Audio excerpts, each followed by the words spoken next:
বজ্রপাতে নওগাঁ, চাঁপাইনবাবগঞ্জ, নাটোর ও ঠাকুরগাঁওয়ে ৯ জন নিহত হয়েছেন। এ সময় আহত হয়েছেন বেশ কয়েকজন। নওগাঁর মান্দা ও পত্নীতলা উপজেলায় বজ্রপাতে ৩ জনের মৃত্যু হয়েছে। গুরুতর আহত দুজনকে হাসপাতালে ভর্তি করা হয়েছে। স্থানীয়রা জানিয়েছেন, বজ্রপাতে উপজেলার নাগরগোলা গ্রামে খাদিমুল ও গাহন গ্রামের মনিকা নামের দুজনের মৃত্যু হয়েছে। অন্যদিকে ভোলাম গ্রামে ধান শুকোনোর সময় হঠাৎ বজ্রপাতে ঘটনাস্থলে মারা যান শামসুল আলম। এদিকে চাঁপাইনবাবগঞ্জে পৃথক জায়গায় বজ্রপাতে 2 শিশুসহ 3 জনের মৃত্যু হয়েছে। দুপুরে শিবগঞ্জ উপজেলার আলীডাঙ্গা ও দক্ষিণ পাঁকা গ্রাম এবং ভোলাহাট উপজেলার বড়গাছি গ্রামে এই ঘটনা ঘটে।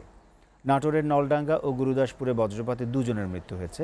স্থানীয়রা জানিয়েছেন, দুপুরে নলডাঙ্গার বারনই নদীতে মাছ ধরার সময় বজ্রপাতে মোহাম্মদ কামরুল হোসেন নামের এক যুবকের মৃত্যু হয়। এ সময় আহত হন মজনু নামের অপর একজন। ঠাকুরগাঁয়ে বজ্রপাতে লিপি আক্তার নামের এক নারীর মৃত্যু হয়েছে। দুপুরে পীরগঞ্জ উপজেলার জাবরহাট ইউনিয়নের রনশিয়া গ্রামে এই ঘটনা ঘটে।